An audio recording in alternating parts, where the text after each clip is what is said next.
Good morning, all. So, we have already started with our chapter 4 of history, which is the Central Islamic lands.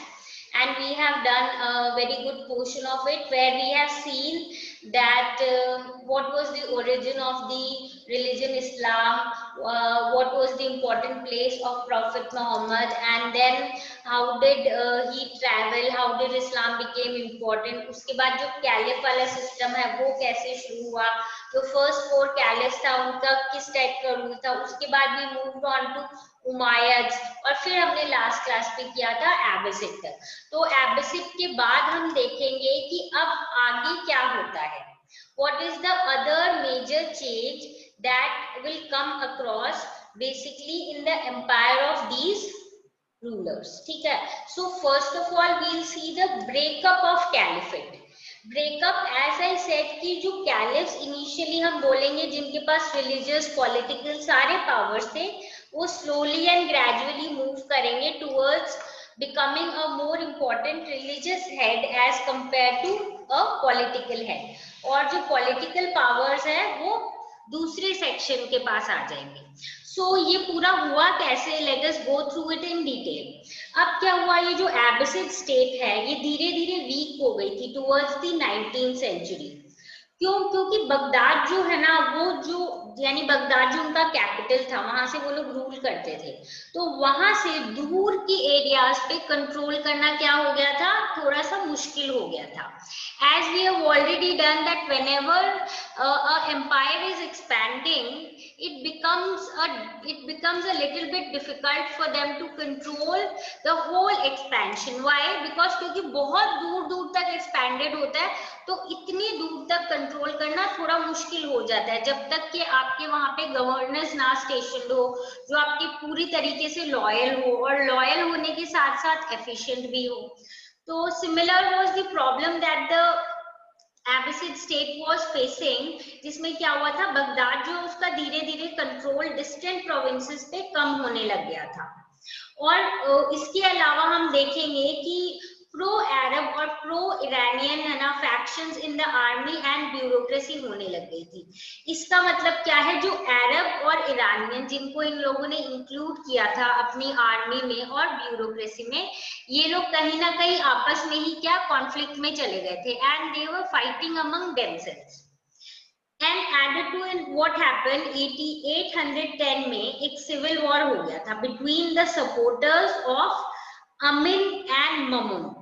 ये Amin and Mamun जो है, they were the sons of caliph Harun al Rashid, यानी Harun al Rashid के जो दो बेटे हैं अमीन और ममून, इन दोनों के जो सपोर्टर्स हैं उनके बीच में सिविल वॉर हो गया था, जिसके कारण जो इनकी सोसाइटी है, इनका जो ग्रुप है, उसमें और ज्यादा डिवीजन हो गई थी। और इसी टाइम पे हम देखेंगे एक नया पावर ग्रुप भी इमर्ज हो रहा है, जो है अपना टर्किश स्लेव ऑफिसर्स, जिनको हम बोलते हैं ममलुक। यानी ये जो टर्क से आए हुए लोग थे, जिनको ये जो रूलर्स हैं ये लोग रखते थे एज देयर ब्यूरोक्रेट्स या आर्मी में रख लेते थे, their loyal and their faithful लोगों की तरह इनको रखते थे। एंड ये जो है धीरे धीरे बहुत पावरफुल हो रहे थे because of their quality of being loyal and also being very good at the military skill.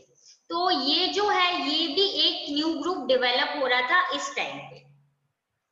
अब now along with that what happened that Shia जो हमने देखा था कि इसके दो डिविजन्स हो गए थे इस्लाम के, जो दो section of people who believe a bit differently, Shia और सुन्नी। ये लोग जो है ये भी अंदर से अभी भी they were also competing among themselves. बहुत सारी जो छोटी मोटी माइनर डायनेस्टीज भी आसपास क्या है पावरफुल होने की कोशिश कर रही थी, जैसे ताहिरिड्स, सामानिड्स, ये जो है ये खुरासन एरिया में, और ये जो ऑक्सिस रिवर के हमने पास में जो एरिया पड़ी थी, लैंड बियॉन्ड द ऑक्सिस जिसको बोलते हैं ट्रांसऑक्सिनिया। इसके अलावा जो ट्यूलिनेट्स है इन इजिप्ट एंड सीरिया, ये सारे भी धीरे धीरे क्या हो रहे थे, इंपॉर्टेंट हो रहे थे, यानी these were very minor small dynasties.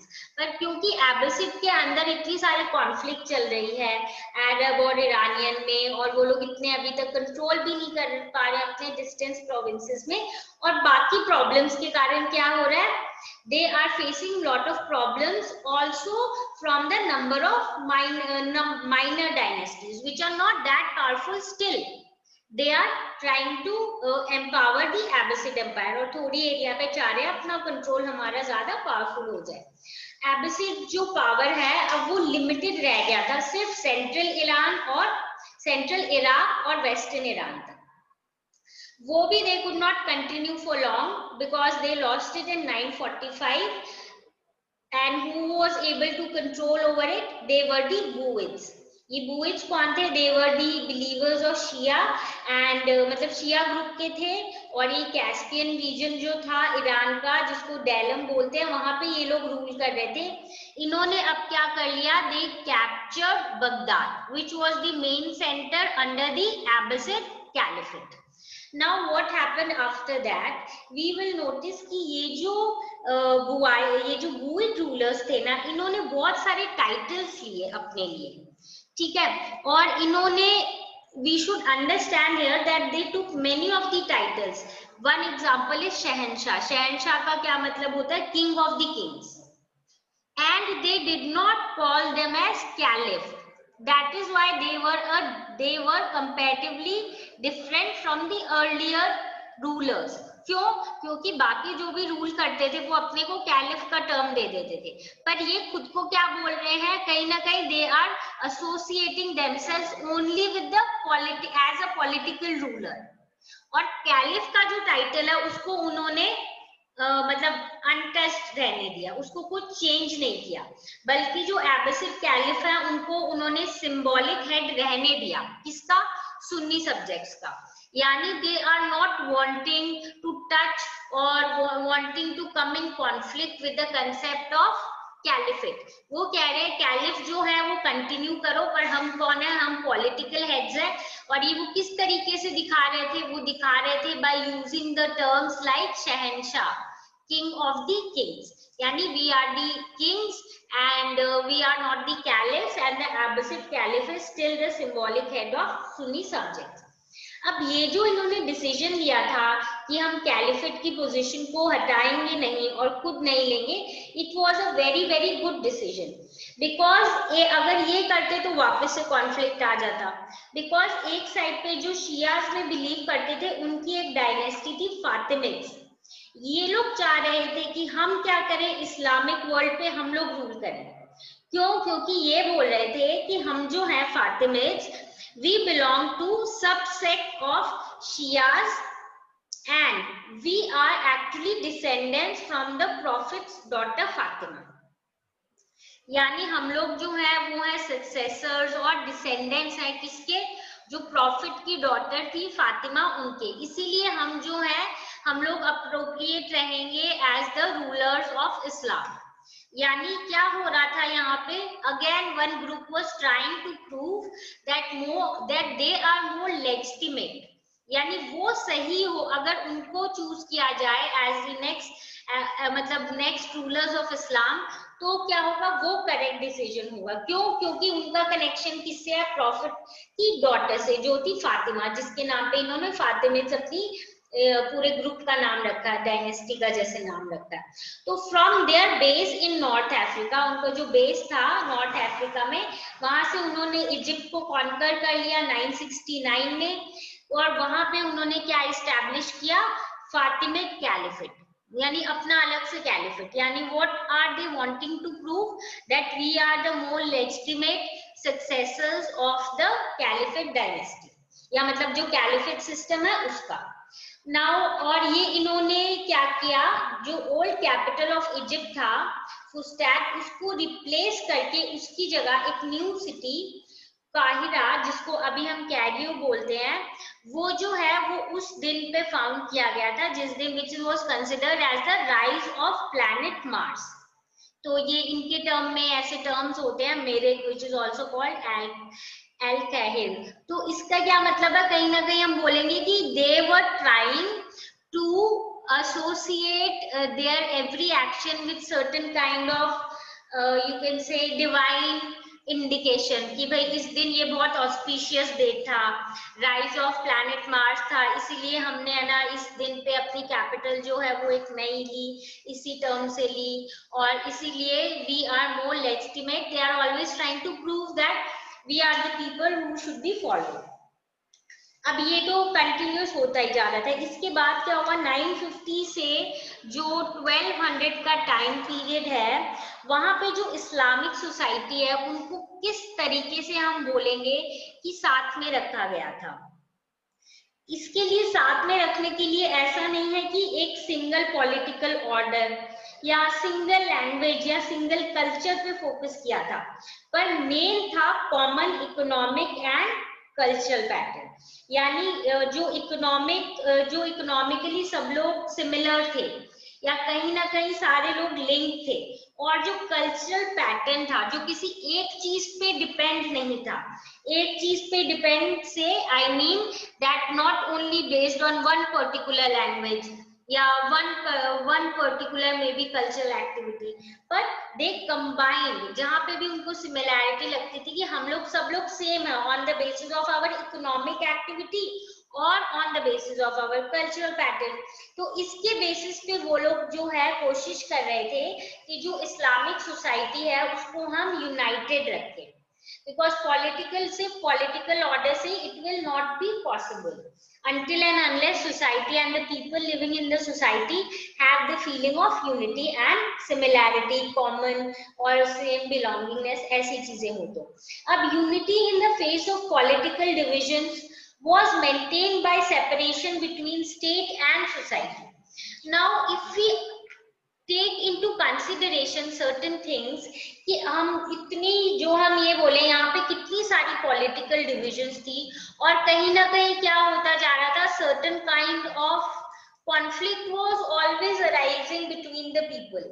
तो इतनी जब हम बोलेंगे कि पॉलिटिकल डिविजन्स थी, यहाँ पे एक कैलिफ बनना चाह रहे हैं, दूसरे कैलिफ बनना चाह रहे हैं, every section trying to prove they are the legitimate, they are the correct one to be taking the next position to rule the Islamic community या इस्लामिक एम्पायर. तो इस टाइम पे यूनिटी मेंटेन करने के लिए बहुत जरूरी था जो इन लोगों ने किया, वो क्या था, स्टेट और सोसाइटी को डिफरेंट रखा. स्टेट का मतलब क्या है, यहाँ गवर्नेंस, पॉलिटिकली जो रूल करेंगे that was very very different as compare to जिस हिसाब से वो लोग सोसाइटी को कंट्रोल कर रहे थे या सोसाइटी जो चल रही थी. इसके अलावा these people led to help in development of Persian as a language of Islamic culture. And उसके बाद इन्होंने अलाउ किया कि लोग जो है इंटेलेक्चुअल लोग जो है वो जब भी किसी चीज के बारे में डिस्कस करते हैं तो they were allowed freely to discuss about things. ठीक है, चाहे आर्टिस्ट हो, मर्चेंट्स हो, they were allowed to freely discuss on various points. And also circulation of ideas and manners were allowed. There were no restrictions.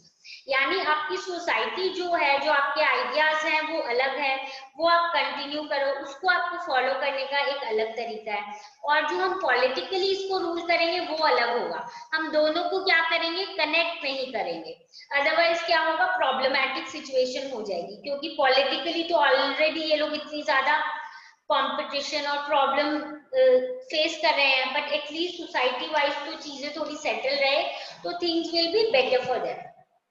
Some of these ideas जो है जो ये लोग डिस्कस करते थे तो वो अब विलेजेस तक भी जा रहे थे. अब इमेजिन जो मुस्लिम पॉपुलेशन 10% थी इस टाइम पे, उमायद और अर्ली एबसिड के टाइम पे, वो इस टाइम पे इनॉर्मसली एक्सपैंड हो गई थी. व्हाई? बिकॉज अब क्या है, identity of Islam as a religion, और वो क्या है, उसके कल्चरल सिस्टम क्या है, और इसके अलावा उसके हम नोटिस करेंगे कि क्या प्रॉपर बिलीव्स हैं, क्या रिचुअल्स हैं जो आपको फॉलो करेंगे. बाकी रिलीजन के कंपैरिजन में बहुत क्लियर हो गए थे. यानी अभी तक जो इस्लाम है वो डेवलपिंग फेज में था, पर अब जो इस्लाम है वो धीरे धीरे क्या हो रहा है, अपने डिफाइंड और प्रॉपर फॉर्म में आ रहा है. तो लोग जो है उनको क्लियरली समझ आ रहा है कि ये इस्लाम के पॉलिसीज हैं और ये जो है ये हमारे दूसरे वाले क्रिश्चियनिटी के हैं या जो ईरान में फॉलो करते थे वो वाली चीजें हैं। तो अब उनको क्लियर था, तो बहुत सारे लोग जो है वो क्या कर रहे थे, they were trying to adopt Islam as a religion and they were now ready to get converted because they knew what actually Islam stands for, what are its you can say cultural system, क्या क्या इसकी rituals हैं, क्या चीजें हमें follow करनी चाहिए, all of these were clearly visible for them and that is why we will see कि जो population है या जो percentage of people who are following Islam actually increased at a very very faster rate। ये तो हो गया कि सोसाइटी में क्या डेवलपमेंट हो रही थी और कैसे पॉलिटिकल सिस्टम हो रहा था। Now we move on to the next important thing which is that we will notice that ethnic groups अगर हम देखें तो दो हमारे थे, कौन से थे, अरब और ईरानियन, जिनमें अब जाके कॉन्फ्लिक्ट होने लग गई थी कि भाई ये ज्यादा पावरफुल है या ये वाले लोग ज्यादा पावरफुल है। एक थर्ड जो और यहाँ पे देखेंगे हम इम्पोर्टेंट जो जिनका अब इम्पोर्टेंस बढ़ रहा है वो है हमारे टर्किश लोग, टर्किश सल्तनत। इनसे हम पढ़ेंगे कि कैसे एक मेजर चेंज आएगा 10th और 11th सेंचुरी में। जो टर्क्स थे वो थे कौन, दे वर दी नोमैडिक ट्राइब्स जो सेंट्रल एशियन स्टेपीज में रहते थे। स्टेपीज एक ग्रासलैंड होते हैं, ठीक है, और ये थे टर्किस्तान के लोग। अब ये जो है ये ग्रेजुअली ये भी धीरे धीरे इस टाइम पे क्या हो रहे थे, इस्लाम में कन्वर्ट हो रहे थे। जब बहुत ज्यादा लोग कन्वर्ट हो रहे थे इसी टाइम पे ये लोग कन्वर्ट हो रहे थे। ये लोग जो है ये वो वेरी वेरी गुड राइडर्स, मतलब हॉर्स राइडर्स, और ये सब राइडर्स बहुत अच्छे थे, वॉरियर्स भी बहुत अच्छे थे, इनकी मिलिट्री स्किल बहुत अच्छी थी। और ये एबसिड पीरियड से ही, एबसिड, सैमेनिड और जो ब्यूइड का एडमिनिस्ट्रेशन आया था उसमें इन लोगों को they were allowed to enter the administration as slaves and soldiers। यानी अब देखो अरब और ईरानियन हमने देखा था, इन लोगों ने इंक्लूड करना शुरू किया था एबसिड वगैरह ने, और फिर बुइड्स तक थोड़ा थोड़ा कंटिन्यू रहा क्योंकि आपस में कॉन्फ्लिक्ट करते जा रहे थे। तो ये ग्रुप चाहते थे हम पावरफुल बने, हम पावरफुल बने।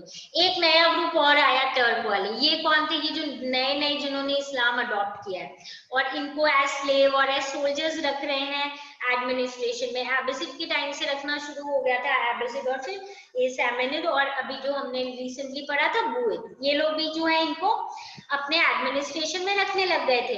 अब ये जो लोग हैं ये लोग बहुत ज्यादा क्या थे, लॉयल थे।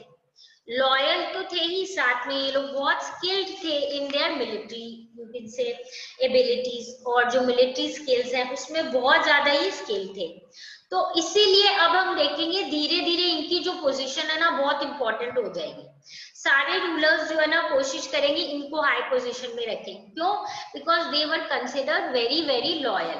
देखो ये स्किल तो थी, हमने पहले भी पढ़ा है कि मिलिट्री पावर वाइज बहुत अच्छे थे, सोल्जर्स अच्छे थे, पर being loyal is also very very important because you can trust these people. तो अब हम देखेंगे उसके बाद क्या हुआ। ये जो गजनविद सल्तनत के बारे में जो हमने बहुत बार पढ़ा हुआ, we all know and you all must have heard also about Mahmud of Ghazni. तो ये जो गजनविद सल्तनत है ये बेसिकली इस टाइम पे एस्टैब्लिश हुई थी बाय अल्पटेगिन 961 में।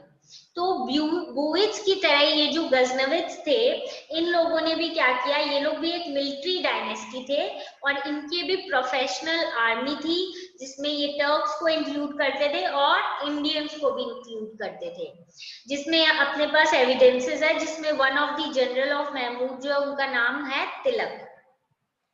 अब but their centre of power was in Khurasan और अफगानिस्तान में मेनली वो लोग रूल कर रहे थे। अब देखो हम ये नोटिस करेंगे कि जो एबसिड कैलिफ्स थे ना उनको वो लोग राइवल की तरह नहीं मानते थे। वो किस लिए मानते थे, वो चाहते थे ये हमें लेजिटिमेसी दे। लेजिटिमेसी यानी हमें ये बोले कि ये लोग जो है सही है, सही रूलर है। क्यों, देखो महमूद ऑफ गजनी जो है इनको पता था कि ये जो है he is son of a slave.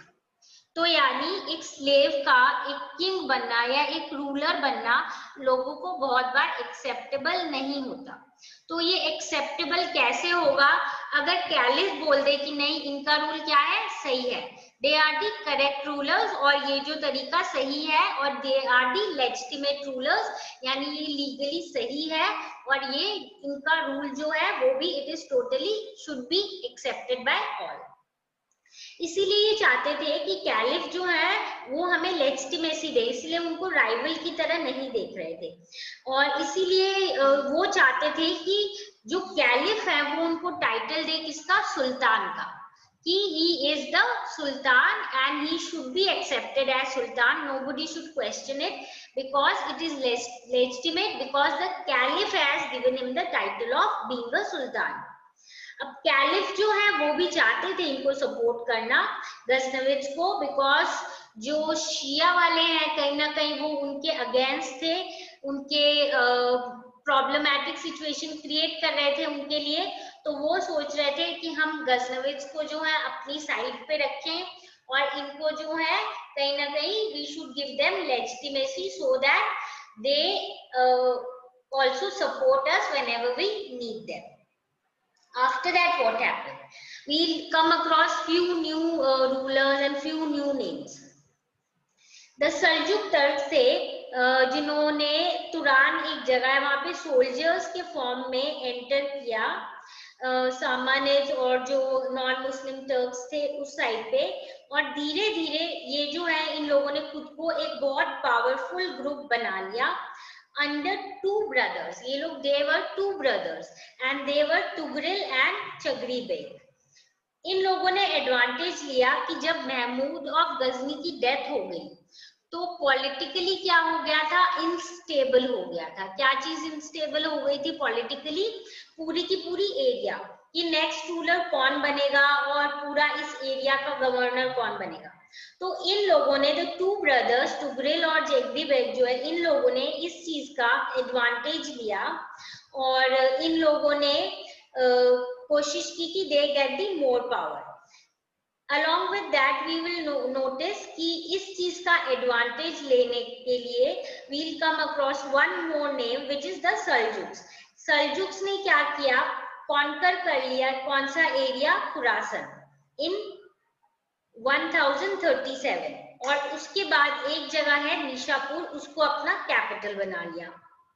फिर इन लोगों ने क्या किया, अपना अटेंशन वेस्टर्न पर्शिया और इराक की साइड किया, जहां पे अभी तक कौन रूल कर रहे थे, बुविज रूल कर रहे थे। इन 1055 इन लोगों ने क्या किया, रिस्टोर कर दिया बगदाद को टू सुन्नी रूल। अब जो कैलिफ यहाँ पे थे एलकेम, इन्होंने बोला कि ग्रांट किया इन्होंने तुगरिल बेग को कि now you are the new sultan. क्यों, क्योंकि देखो इन लोगों ने क्या किया, इन्होंने बगदाद रिस्टोर कर दिया सुन्नी रूल के लिए, तो कैलिफ ने क्या किया, इनको अब नया टाइटल दे दिया, क्या चीज का, कि यू आर द सुल्तान। तो इससे क्या हुआ कि उनका रूल भी लेजिटिमेट हो गया कि भाई कैलिफ ने बोल दिया ये नए रूलर है। अब क्या हुआ कि this mark the separation of religious and political authority, यानी क्लियरली हम देखेंगे कि अब पॉलिटिकल और रिलीजियस अथॉरिटी डिफरेंट हो गई है। इसका क्या मतलब है, पॉलिटिकली कोई और रूलर है और रिलीजियसली कोई और हेड है। Political head is the sultan and the religious head और the spiritual head is the caliph. अब दो टू सल्जुक ब्रदर्स थे, उन्होंने एक साथ मिलके बहुत अच्छा रूल किया क्योंकि इनका जो ट्राइबल नोशन था, यानी इनकी जो ट्राइबल बिलीफ थी वो ये थी कि ब्रदर्स शुड रूल टुगेदर, ठीक है, और you can say the rule by the family as a whole. So they had a rule in which both the brothers ruled that area। तुगरील जो है he was succeeded after that by his nephew जिनका नाम था अल अरसलन, और इनके rain के time हम देखेंगे कि सल्जुक एम्पायर जो है it expanded even till Turkey which is called Anatolia। Now from 11th to 13th century what happened, that is now we will see you can say movement of a new phase, and the new phase that we should know about is that from 11th to 13th century there was series of conflict between European Christian and the Arabs। अब लड़ाई हो गई थी between the Christian and the Arabs, and this we'll study in our next class. Then we'll see at the start of the 13th century, Muslims actually found themselves in very problematic and chaotic situation. Because they were now facing threat from Mongols from one side, and these were one of the most important nomadic assaults about which we are stated in detail in our next chapter.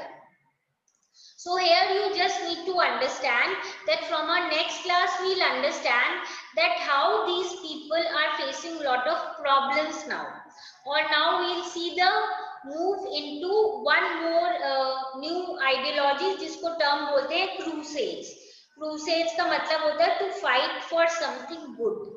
तो इसमें we'll see what were the new changes or what were the new things that happened and how will the rulers, the Muslim rulers react to it, and then finally what will be the final result or the consequences. That is what we will do in our next class. So till this point I suppose everything is clear. If you have any doubt, feel free to ask.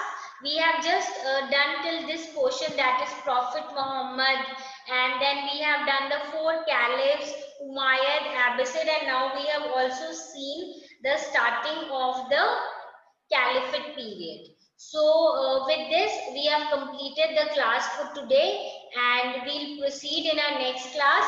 I suppose everything is clear till this point. If you have any doubt, feel free to ask, and now we meet in the next class. Do give this portion a reading in your book, and if you have problem, we'll solve it out. Okay, bye everyone, meet you in the next meeting.